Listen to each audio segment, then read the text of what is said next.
Reserve decided to not change the benchmark interest rate. But at the end of the day, what does that actually mean for the home affordability problem that we have in the Tampa Bay area? So my name's Andre Janelle. I'm here with the Adams Group, and I'm here with the one and only James Adams, and we're going to talk about that today. So James, we're talking housing affordability today. When you hear housing affordability, what does that mean for you? To me, it's the regular folks, right? Like it's the people that we know here inside of the community, inside of the jobs and income that they have. Can they afford the homes at the values that they're currently at? That's what it means to me. All right, awesome. And so what we're going to try to figure out today is in Hernando County, in the demographic that we serve the most, what does housing affordability mean, and what can we do to break down the numbers to show that it can be done if you have the right people on your team helping you to crunch those numbers and make things happen. So James, why don't you tell us a little bit about what we know about the Hernando County median average household income in this area? Yeah, I mean, this is a little bit of what we were working on here. So median household income, we're looking at $69,000, and that's median across the board, and it includes both workers, or sometimes there's multi-generational, so more than two workers. And the way we're approaching this is if you were going to use 40% of your income for housing, which is pretty normal inside of our country, looking at $27,600 or $2,300 a month is what we're looking at for median household income. All right, and so what we're looking at, what's that price point in Hernando County? So we were looking at, it's about what, $328,000. Yep. Is a typical house in Hernando County average, which is a 3-2-2, three-bed, 2-bath, 2-car garage home in Hernando. Would we say that that's the average house in Hernando County? Absolutely. Yeah. All right, in Spring Hill specifically. Okay, and so we saw that that's going for about $328,000, and so that's what we're basing off this number, correct? Well, so for the median household, yes. Just to make sure it's super clean, I use 325 as we start to work through this. And as we're working through it, guys, I want to be really clear what we're doing. 325, we're using a 6% interest rate, which is the FHA rate. We're looking at an FHA loan at 3.5% down on that money. And from there, including $4,500 for taxes and $1,600 for insurance, we're looking at a payment of $2,519 a month, which equates out to be $30,000 a year. Now, the second thing I did was said, what's the median rent? And you came up with the median rent. It's about, when we looked at Rentometer, which is kind of a resource that we use to show what rents are going for, we can see that a 3-bed, 2-bath, 2-car garage in Spring Hill is going for about anywhere from $1,800 to about $2,200, depending on the house itself. So we'll call it about $1,800 to $2,000 average. Okay, so $1,800 a month is going to bring us to $21,600 for median rent. Now, part of the question that we're talking about here is people are holding off for interest rates, and we're trying to make decisions for our family's future, and that's why we consult in the way that we do. So in the value of home ownership, $325,000 home, you know your payment. We're paying $30,000 when it comes to our mortgage payment, including taxes and insurance. We're paying $21,600 for rent. Oh, well, I should just rent, right? But there's some factors here that you have to understand in making this decision, like appreciation. Average appreciation over the last 30 years is actually 4%. $325,000 home, that's $13,000. That's now gone up in value, right? Number two is principal reduction. Your reduction got paid down by $3,851 in year one because it's amortized. It's going to pay down lower in the front, more in the back. Tax savings of $4,117, which a lot of people don't realize that when you go to file your taxes, your interest is actually tax deductible, so you're able to save some money. And that's a total of $20,968. I don't want you to be overwhelmed. Let's break it down to what that means. You paid $30,000. Your net increased by $20,000 or $21,000, let's call it even, leaving you $9,000 as a net loss inside of those two things, as opposed to a $21,600 loss. Keep doing that down the road, keep going on and on. 10 years later, that's $100,000, right? Like it adds up quite a bit. Awesome. And so let's just take one quick step back for people who may not be familiar with this. FHA stands for Federal Housing Administration loan, right? Yeah. So almost forgot. You know, that's so fun. We say FHA all the time. We almost never have to say this, but that is a loan specific type that has a 3.5% down payment. Now there are other different loan types that you can choose, but this is one where it has a down payment that makes sense, because the other thing we talk about in affordability is the ability for people to have down payments. Oh, absolutely. Right? And absolutely. So there are resources, because we have great lending partners that can help gather resources for down payment assistance Right now, there was a program called Hometown Heroes. Whether it's still funded or not, that is always up in the air, and we get updates on that pretty regularly. But there was a program called Hometown Heroes that was doing down payment assistance. There's other down payment assistance. So what would you say to somebody who, let's just say, that all sounds good and it's within the budget, but that lump sum capital piece up front, that upfront money, the moving expenses potentially, the ability to have the down payment, the closing costs, what are some creative ways that as realtors we can get you into a house for a little bit out of pocket? That's a little bit where I want to go, actually, is, guys, a lot of times people think of real estate agents as the person that's going to open the door, right? And I want to switch that on here if I can. These are the type of questions that we can consult on, right? If it's not the right time now, when would be the right time? What has to happen in order for it to become the right time? We talk about this a lot. And before I dive into the different things that you can do, I just want to encourage you that you can reach out to anybody inside of our team here, and we're happy to have this conversation, right? We don't care if you want to buy a home in 5 years, you want to buy a home tomorrow, we're here to help you, even if you want to buy it after that. But let's dive into your question there, which is affordability, which, funny enough, even today, people a lot of times still believe you need 20% down, right? And that's a huge barrier. We're talking about, I don't know, $60-something thousand. And yeah, that would hold a lot of people back from buying a home, but that's just not the truth. So there's a lot of different loan products. The most common I see is FHA. So in this right here, it'd be 3.5% down, call it 12,000. Then you've got closing costs, which will roughly be somewhere in the range of 12,000. So yes, on an FHA loan, you're going to need about 25 grand to buy a home. But there's different things that we do, right? We can get seller credit that can offset the closing costs. Maybe you're a veteran, and thank you. You can use the VA loan, which I think is the greatest loan product on earth. And that's a zero down.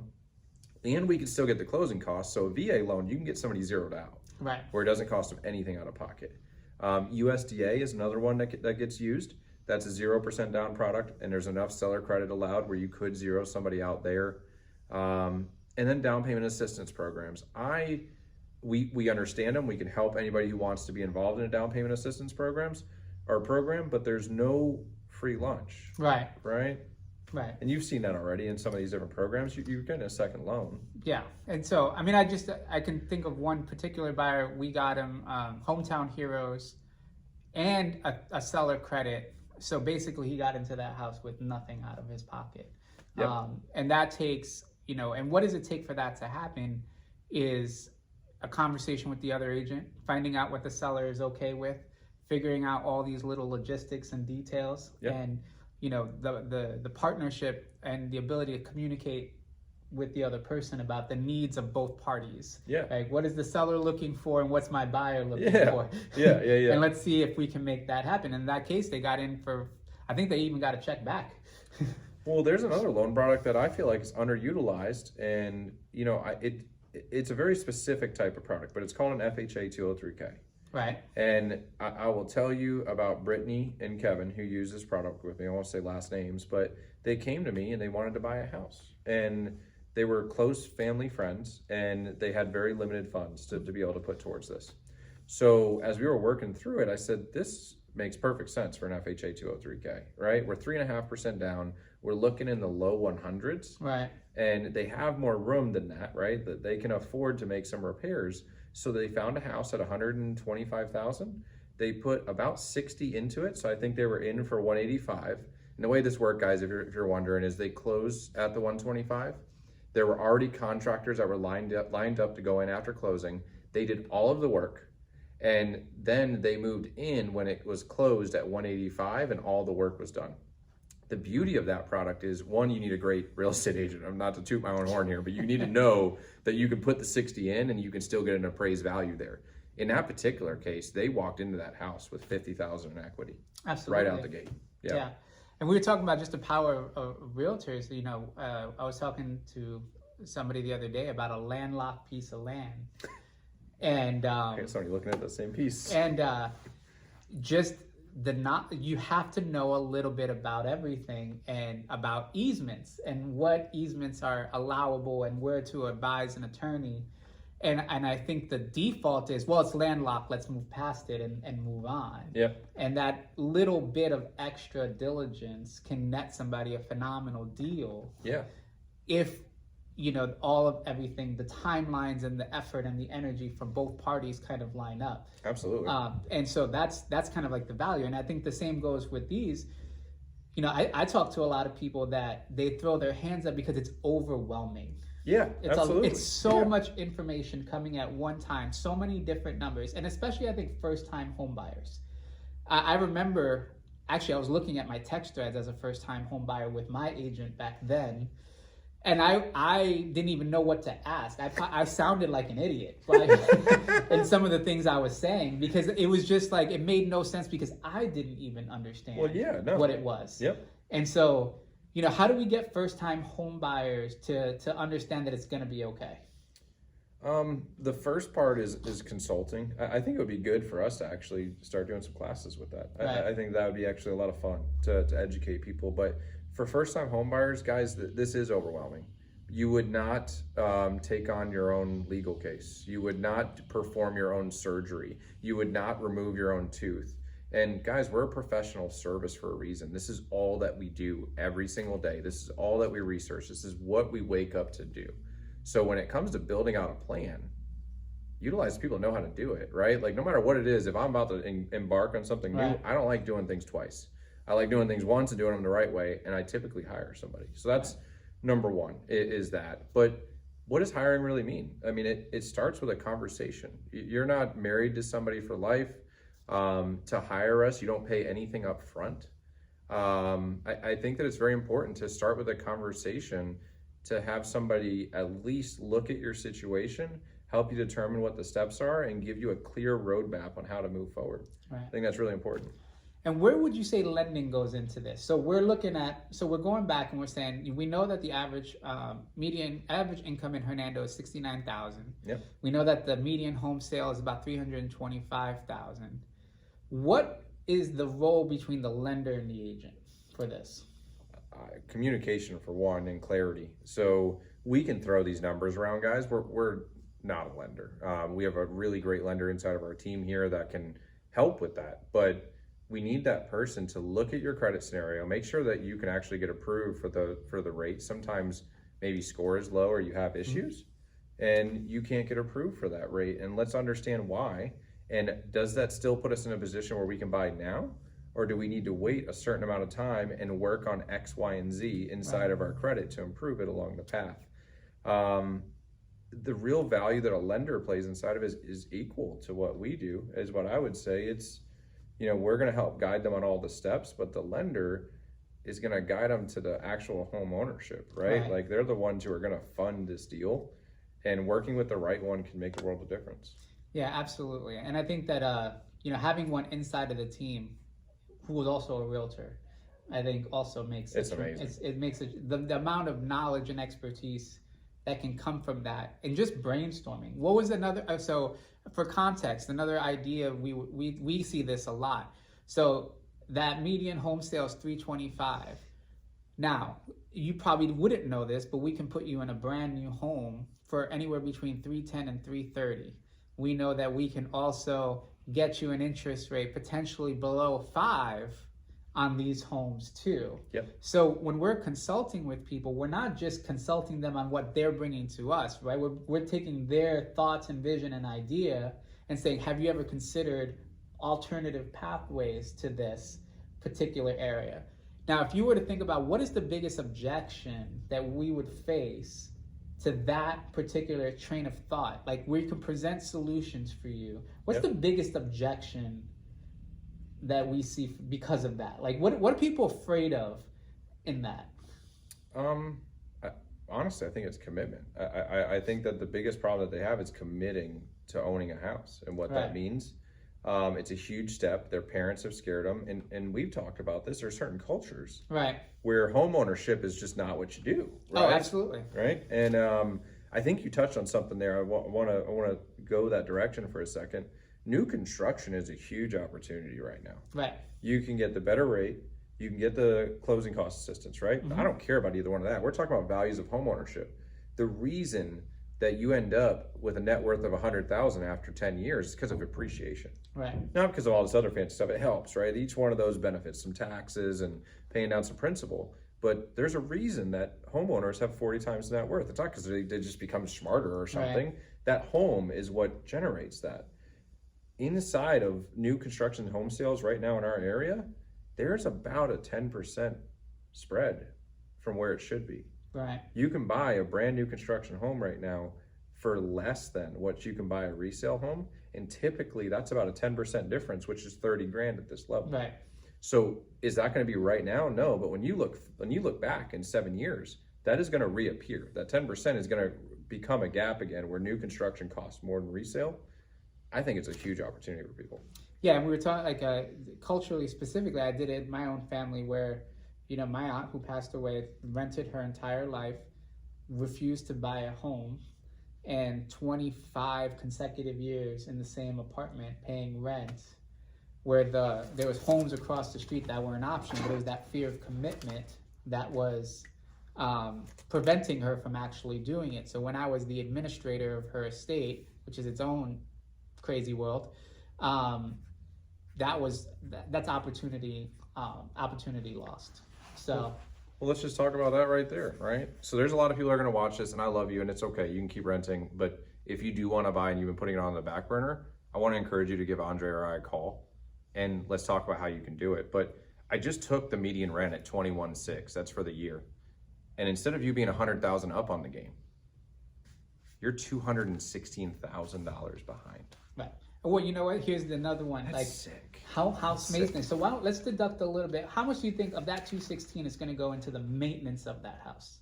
Oh, 25% of that?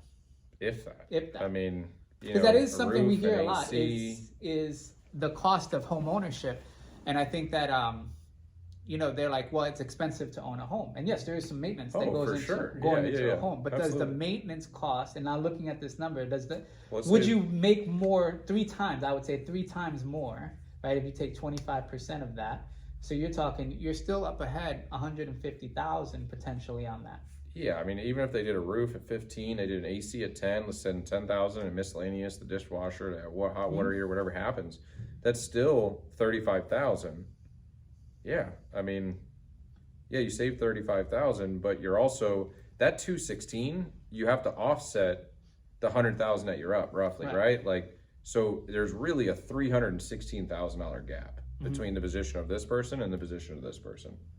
And the 35,000, I mean, if you're listening to this, just figure that out on your own. I mean, that's it's minuscule in the grand scheme of this. Now, if you're going to be, I don't even know, if you're going to be transient, I can still argue for it, because can we get you a property that you can live in, take advantage of these things and have some incentives, and then when it's time for you to move, we go ahead and rent it out and can it cash flow, right? Like that's a thought process. There are situations where renting makes sense, but it's not very often. Right. Yeah. Yeah. And you know, the conversation is really, you know, the big picture that everybody's talking about is the Fed.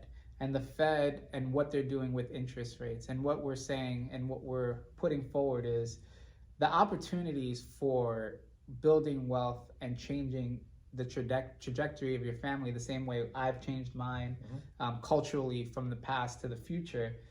The numbers, if we need, you have to have somebody who you can trust to break down the numbers and say, like, is this a viable path for you? And so while, yes, the arguments that exist where our interest rates higher than where they have been historically, in the near term, yes. In the long term, no. Right? So, but near term, in the last, we talked about, you know, last 10, maybe 8 to 10 years have been 3s, 4s, give or take. But it doesn't change the path. The path is still in appreciation and long-term benefit of home ownership. Yeah, absolutely. Absolutely. So as we wrap this up, guys, you know, what we're trying to do is just present the case that the idea to change our futures and our family's futures is in the idea of home ownership and what we can do in that area. So until we see you guys in the next video, just take a look at what we're doing here. Reach out to us with any questions and let us know, do these numbers make sense to you? Do you want us to run a scenario on what you've got going on so we can help you understand what it makes sense to own a home? What would make sense for you to do? And if not, what do we have to do to get you there? And until the next time, we will see you in the next video. Have a good day, y'all.